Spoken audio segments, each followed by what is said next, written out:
Okay, तो सारे बच्चे इधर पे एक बार देख लेना और समझ लेना। पेन कहाँ गया मेरा? हाँ, जेब में।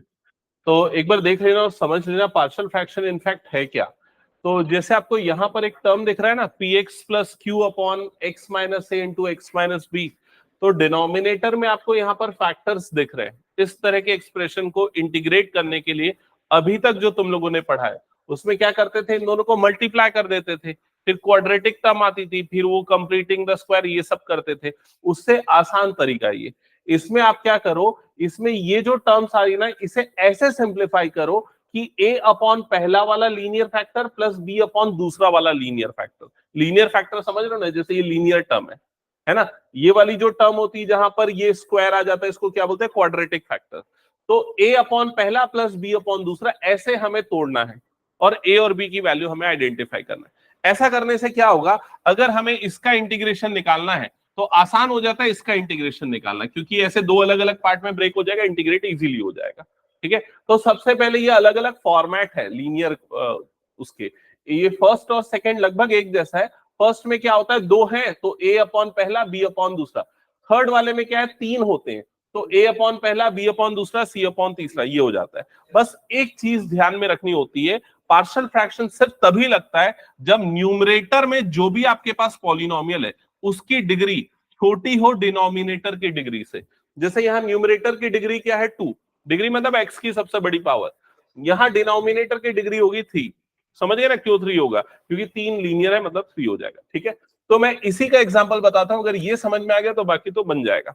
तो सबसे पहले हम इसमें देखते हैं क्वेश्चन नंबर 3। क्वेश्चन नंबर 3, पहले सबसे पहले इसको सॉल्व करते हैं।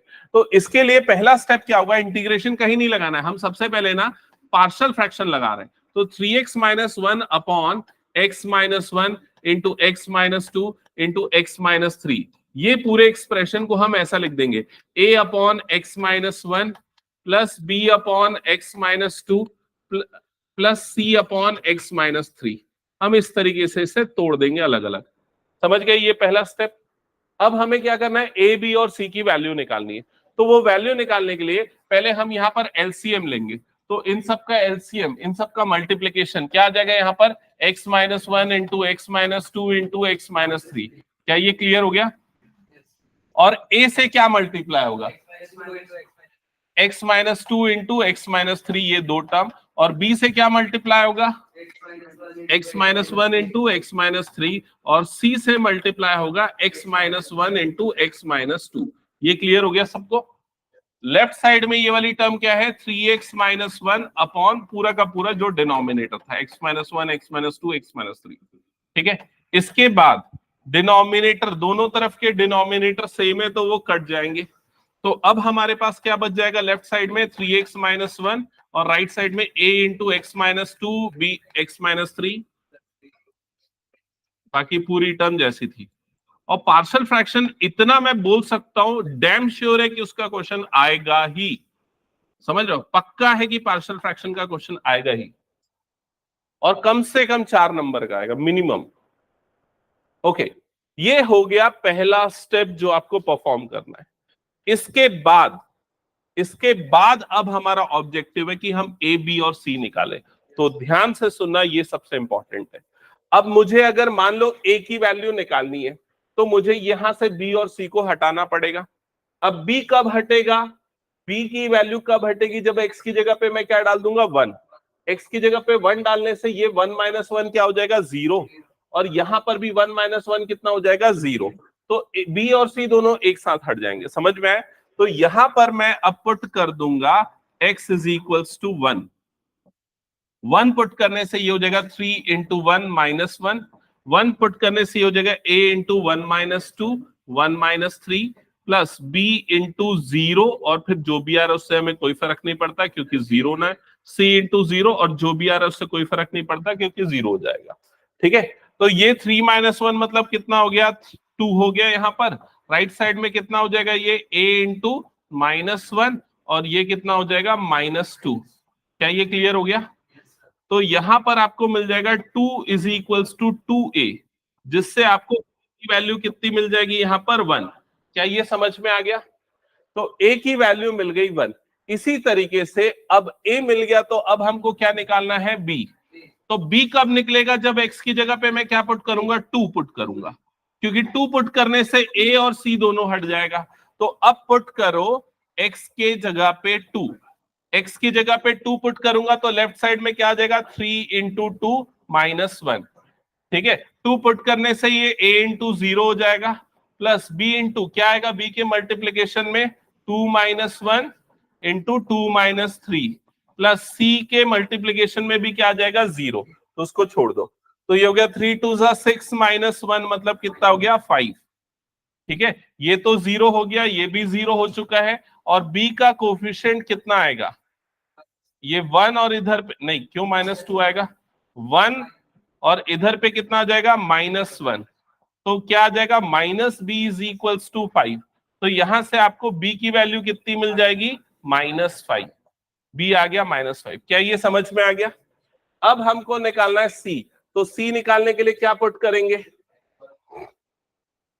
c निकालने के लिए हमें किसको 0 बनाना पड़ेगा, c निकालने के लिए a और b को 0 बनाना पड़ेगा, और a और b कब 0 होंगे, जब x की जगह पे क्या पुट करेंगे, 3।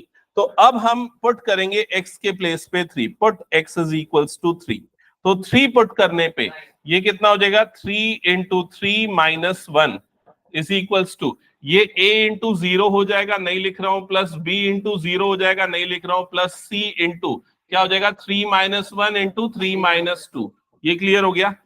तो ये 9 -1 कितना हो गया, 8। a और b तो हट ही गया, c का कोफिशिएंट कितना आ जाएगा, 2 इंटू 1 मतलब आ जाएगा 2, तो c की वैल्यू कितनी आ जाएगी, 4। तो यहां पर हमको c भी मिल गया। क्या ये पूरा समझ में आ गया?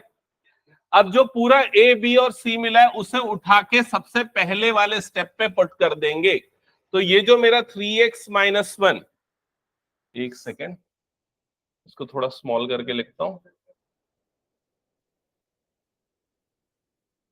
ओके, तो ये जो मेरा पूरा एक्सप्रेशन था 3x - 1 upon x - 1 into x - 2 into x - 3, ये पूरा का पूरा क्या बन जाएगा, a अपॉन, तो a की वैल्यू कितनी है, 1, तो ये हो जाएगा 1 upon x - 1 plus b upon, तो b की जगह पे क्या आया, -5, तो ये हो जाएगा -5 upon x - 2 plus c upon, तो c की वैल्यू कितनी आई, 4, तो ये हो जाएगा 4 अपॉन x - 3। ये पूरा प्रोसेस कहलाता है पार्शियल फ्रैक्शन। कई बोर्ड्स में अदर देन सीबीएसई और आईसीएसई पार्शियल फ्रैक्शन एक अलग चैप्टर होता है जो इंटीग्रेशन के अंदर नहीं आता, जिसमें आप सिर्फ ये सीखते हो कि इसको कैसे हम अलग अलग करें। ये पार्शियल फ्रैक्शन है, समझ गए ना ये चीज? अब जब हम पार्शियल फ्रैक्शन लगा देते हैं तो क्या होता है, इससे इंटीग्रेट करना आसान हो जाता है। अब हम इंटीग्रेशन का सिंबल लगाएंगे तो यहाँ इंटीग्रेशन तीनों में क्या हो जाएगा, डिस्ट्रीब्यूट हो जाएगा इस तरीके से, यहां पर आ गया माइनस और ये आ गया, तो ये 1, इसका इंटीग्रेशन क्या हो जाएगा, log x - 1। दूसरे वाले का इंटीग्रेशन कैसे होगा, -5 बाहर आ गया और उसका क्या हो जाएगा, log x - 2 प्लस आखिरी वाले में से 4 बाहर आ गया तो क्या हो जाएगा, log x - 3, और लास्ट में क्या हो जाएगा, प्लस c। दैट्स इट, आ गया इसका आंसर। समझ में आया क्या ये कृषिता, क्लियर? और बाकी बच्चे जो फर्स्ट टाइम देखे पार्शियल फ्रैक्शन, ओके, और पार्शियल फ्रैक्शन बहुत प्रैक्टिस करना पड़ेगा, जो अभी हमने किया उसी उससे और ज्यादा। तो कंप्लीट कर लो जल्दी इसको। हाँ,